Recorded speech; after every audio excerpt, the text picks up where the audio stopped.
Jeffrey lives a life of comfort, of pleasure, whilst Adonis lives a life of challenge, of purpose. Jeffrey's like a normal guy, and so he indulges in whatever he feels like. He eats the chocolate, he watches porn, he scrolls on social media, he plays video games for just 1 hour a day after a long day of working. But Adonis does not live like an average man. Adonis sets himself challenges and goals, and he wants to fulfill his ultimate life purpose. He wants to help other men in his tribe. He's the leader after all. He challenges himself to hunt down that beast, to climb up that wall. Because of that, he lives a fulfilled life, whilst Jeffrey stays depressed and average. Take your pick. I didn't really know anything about masculinity or what you were supposed to do or act like when I was a teenager / young man. I lived quite a sheltered life. I was a lot closer to my mother instead of my father, and my father is a strong man. That is a man who has sacrificed and provided, but I wasn't so close to him. Because I was way closer to my mother, I grew up way more feminine, and I think a lot of young men watching this can relate. Anytime I was hurt, injured, or sick, my mom would really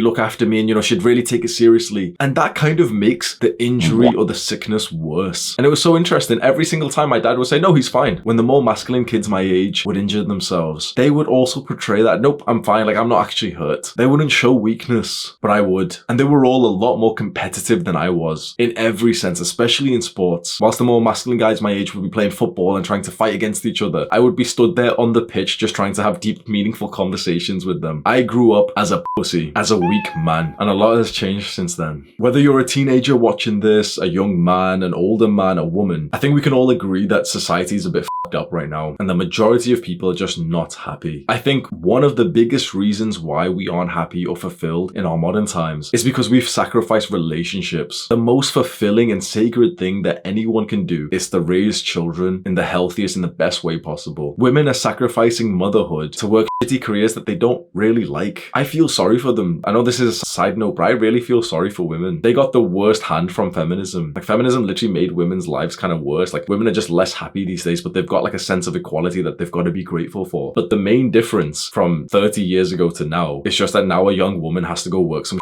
job that she doesn't even like, compared to just being with a man that she respected and loved and just raising children, which is the best job you could possibly have. And men, we aren't needed. 100 years ago, women needed us, and so we worked hard because they needed us. So we had to provide, we had to be strong and go and work those dangerous, hard jobs. What do we have to do now? The father has been replaced by the nation. Men are not needed. You are disposable. So you may as well give up, right? You may as well just slink away and play video games and get your virtual reality porn. The truth is, only weak men are disposable. Only weak men are not cared about. It's the strong men who are needed and wanted. It's the strong men of society who are rewarded. Women still crave strong men. Yeah, the barrier for success for a guy has been increased. Of course it has. Times are more competitive. But are you going to drop out of the race before you even start running? Like the people you see around you? Or are you going to try and become stronger? Because fixing society starts with us becoming strong men. The stronger and more masculine that you become, the more submissive and feminine women around you will be. Because it's polarization. You will start to attract the feminine women who actually want a dominant, strong leader. And those are the women that you actually would have a good, fantastic relationship with. When there is a feminine woman and a masculine man, they join together and they would like to stay together. It's only in the modern day when women have been conditioned to become more masculine and men have been conditioned to become more feminine that now we clash. Opposites attract, but we're becoming the same through equality. We don't have a need for each other anymore. Men wanted that feminine woman who was comforting and nurturing, but most of us are little bitches these days. We are the comforter, we are the nurturer. We don't need a woman now. Women wanted that strong alpha male kind of leader, the man that they could respect, and now they have become him. So they don't need men either. So we don't need each other. Since we don't need each other, we may as well not get into serious relationships. And since we're all pursuing careers in our 20s because money's so important, we push off having children till later and later and later. And then we have children in stressed households, in households where we clash. The father isn't needed. The woman can replace him very, very quickly and the nation will help. And so they divorce. And then we have fatherless children. And that's one of the biggest problems of our modern time, fatherless children. The world around us has so utterly underestimated the importance of fathers. And all of us are experiencing the struggle of that. I think that this is our movement. Creating strong men, masculine men, men who seek discomfort, who set themselves challenges. Not only does this lead to a fulfilling life, but you actually attract the good quality women that we wanted in the first place. Or you can choose the opposite, more normal life. A man who likes comfort. A man who just plays video games for an hour a day. Just some sweeties. Sugar isn't bad for you. Porn helps with prostate cancer. I'm gonna try and be an esports player.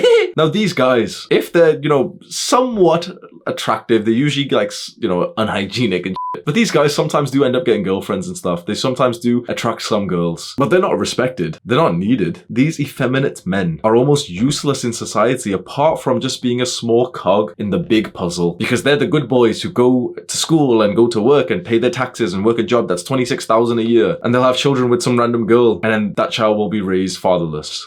Because that woman won't want to stay with this pussy.